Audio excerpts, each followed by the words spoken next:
Hi കൂട്ടുകാരെ, എല്ലാവർക്കും സുഖമല്ലേ? ഇപ്പോൾ സമയം 5 മണി കേട്ടോ. ഞാൻ ഈ 5 മണിക്ക് എന്തിനു എഴുന്നേറ്റെന്ന് വെച്ചാൽ ഇന്ന് ചിന്നുമോൾക്ക് PSCയുടെ പരീക്ഷയുണ്ട്. അപ്പോൾ അവൾക്ക് ചോറ് കൊണ്ടുപോകണം. അപ്പോൾ ചോറ് വെക്കാനാണ് ഈ 5 മണിക്ക് എഴുന്നേറ്റത്.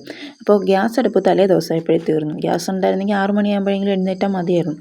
അപ്പോൾ ഈ വിറകടുപ്പ് ഈ ഒറ്റ ഒരെണ്ണത്തിലാണ് വെക്കുന്നത്. അപ്പോൾ 5 മണിക്ക് എഴുന്നേറ്റാലേ ചോറും കറികളൊക്കെ ആവത്തുള്ളൂ. അതുകൊണ്ടാണ് 5 മണിക്ക് എഴുന്നേറ്റ് കേട്ടോ. അപ്പോഴുണ്ട് രണ്ട് പേര് ഇവിടെ വന്ന് താലം കൈമാറുന്നു.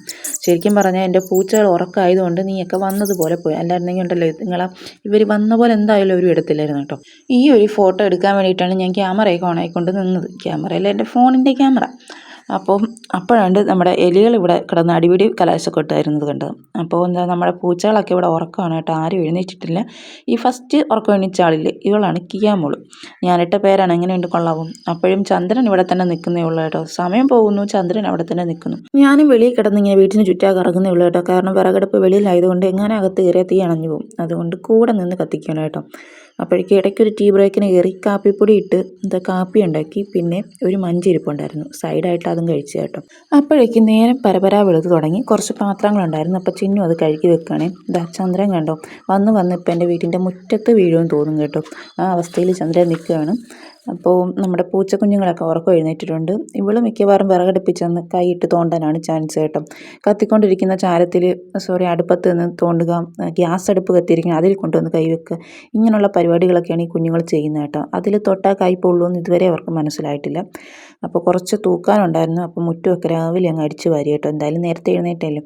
അപ്പോൾ ആ പരിപാടികളൊക്കെ പെട്ടെന്ന് കഴിഞ്ഞു. അപ്പോഴേക്കും ചിന്നുവിന് ചോറ് കൊണ്ടുപോകാനായിട്ട് അവൾ ഇല വെട്ടുകയാണ് കേട്ടോ. എൻ്റെ അമ്മയ്ക്ക് ഞങ്ങൾ 2 വാഴകളല്ലാതെ വേറെയും കുറച്ച് വാഴകളുണ്ട് കേട്ടോ വീട്ടിൽ. അപ്പോൾ അതിൽ നിന്ന് 2 ഇല വെട്ടിയിട്ട് ചോറ് പൊതിഞ്ഞിട്ട് പോകാനാണ് പ്ലാൻ.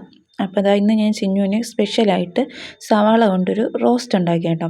അപ്പോൾ പണ്ട് ഞങ്ങൾ സ്കൂളിലൊക്കെ പോകുന്ന സമയത്ത് നമുക്ക് അമ്മ ഉണ്ടാക്കി തരുന്നതായിരുന്നു കേട്ടോ.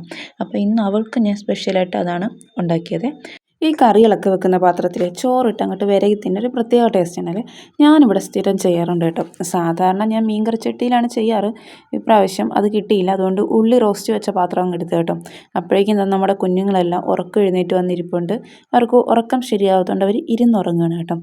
നമ്മുടെ മൽബറിയിൽ ഇപ്രാവശ്യം 4 കായ്കളുണ്ടായ, സാധാരണ 1 2 ഒക്കെ ആവാറുള്ളൂ. അപ്പോൾ പെട്ടെന്ന് തന്നെ ഒരു മുട്ടയും കൂടെ അങ്ങ് പൊരിച്ചു. വിറകടുപ്പ് ആയതുകൊണ്ട് ഭയങ്കര പാട് കേട്ടോ.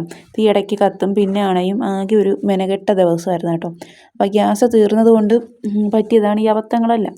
അപ്പോഴേക്കും ഞാൻ വിചാരിച്ചു കുറച്ച് മൽബറി ആത്തിച്ചക്ക നിൽപ്പുണ്ടായിരുന്നേ. അപ്പോൾ അതൊക്കെ ഒന്ന് ഒടിച്ചെടുത്ത് വെക്കാമെന്ന് കരുതി. അല്ലാന്നുണ്ടെങ്കിൽ വവ്വാല് വന്ന് എല്ലാം അടിച്ചുകൊണ്ട് പോകും കേട്ടോ.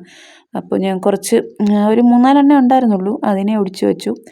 അപ്പോൾ ചിന്നു അകത്തുനിന്ന് വിളിച്ചപ്പോൾ കൊച്ചുങ്ങളെല്ലാം വഴി പോയേട്ടോ. അപ്പോൾ ഇവൾ കുറേ നേരം ഇവിടെ ഇരുന്നിട്ട് വീണ്ടും പിന്നെ ഞാൻ മാത്രമായിട്ട് ഇരിക്കുന്നത് എന്തിനാ എന്ന് വിചാരിച്ചിട്ടായിരിക്കും അവൾ എഴുന്നേറ്റ് പോയേട്ടോ. എന്തെങ്കിലും ചെയ്തുകൊണ്ടിരിക്കുമ്പോൾ അവിടെ വന്ന് കയറി ഇങ്ങനെ ഇടങ്ങേറാക്കിക്കൊണ്ടേ ഇരിക്കുക. പാവം പിള്ളേരാണ്. എനിക്ക് ഭയങ്കര ഇഷ്ടമാണ് കേട്ടോ പൂച്ചക്കുഞ്ഞുങ്ങളെ. അപ്പോഴേക്കും ചിന്നുവിന് ചോറ് കിട്ടാനുള്ള ഒരു സമയമായി കേട്ടോ. അപ്പോൾ ഉള്ളി റോസ്റ്റും കുറച്ച് ക്യാരറ്റ് തോരനും ഉണ്ടാക്കി, ഒരു മുട്ട പൊരിച്ചതും ആക്കി. അപ്പോൾ ഇത്രയാണ് ഇന്ന് ഉണ്ടാക്കിയത് കേട്ടോ. അപ്പോഴേക്കും ഞാനാണ് ചോറ് പൊതിയുന്നത്. സാധാരണ വീട്ടിൽ ചോറൊക്കെ ഇങ്ങനെ എവിടെയെങ്കിലും കൊണ്ടുപോകാനൊക്കെ എടുക്കുമ്പോൾ ഞാനാണ് പൊതിയുന്നത് കേട്ടോ. എനിക്കിങ്ങനെ ചോറ് പൊതിയുന്നത് ഭയങ്കര ഇഷ്ടമാണ്. അപ്പോൾ എങ്ങനെയുണ്ട് ഞാൻ ചോറ് പൊതിഞ്ഞത്? ഇഷ്ടമായെങ്കിൽ ഒന്ന് കമൻറ്റ് ചെയ്യണേ. അങ്ങനെ ചോറൊക്കെ കൊടുത്ത് അവളെ പറഞ്ഞു വിട്ടു. അപ്പോൾ ഞാൻ വിചാരിച്ചു എന്നാൽ പിന്നെ കുറച്ച് തുണി അലക്കാനുണ്ടായിരുന്നു, അതങ്ങ് ചെയ്യാമെന്ന്. അപ്പോൾ സർഫൊക്കെ ഇട്ട് അതിൻ്റെ പരിപാടിയൊക്കെ ചെയ്തുകൊണ്ടിരിക്കാനായിട്ട്. അപ്പോൾ നമ്മുടെ പിള്ളേരും വന്ന് അടുത്തിരിപ്പുണ്ട്.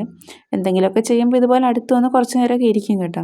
ഇവരെ 3 പേരെ എപ്പോഴും കൊഞ്ചിക്കുന്നത് ഞാനാണെങ്കിലും ഇവർക്കെല്ലാം ഇഷ്ടം ചിന്നുവിനെയാണ് കേട്ടോ. കാരണം അതെന്താണെന്ന് എനിക്ക് അറിഞ്ഞൂടാ. ചിന്നു എന്ന് വെച്ചാൽ ഇതുങ്ങൾക്ക് പ്രാന്താണ്. അവൾ എവിടെ നിന്നാലും ഇവർ ഓടിപ്പോകും കേട്ടോ. ഞാൻ വിളിച്ചാലൊന്നും അങ്ങനെ വരത്തൊന്നുമില്ല കേട്ടോ. അപ്പോൾ 3 പേരും 3 സ്ഥലത്തായിട്ടിരുന്ന് ഉറങ്ങുകയാണ് കേട്ടോ. അപ്പോൾ എനിക്കിന്ന് മാമൻ്റെ വീട് വരെ പോകണേ. അപ്പോൾ ചിന്നു പരീക്ഷ കഴിഞ്ഞിട്ട് നേരെ മാമൻ്റെ വീട്ടിൽ വരും. അപ്പോൾ ഇവർക്കുള്ള ചോറെല്ലാം റെഡിയാക്കി അകത്ത് വെച്ചിട്ട് പോവുകയാണ് കേട്ടോ. അവർ ജനൽ വഴി ഇറങ്ങി കഴിച്ചോളെ. അപ്പോൾ ഫൈനലി ഞാൻ മാമൻ്റെ വീട്ടിൽ എത്തി കേട്ടോ. അപ്പോൾ മറ്റൊരു വീഡിയോ കാണാം. ടാറ്റാ.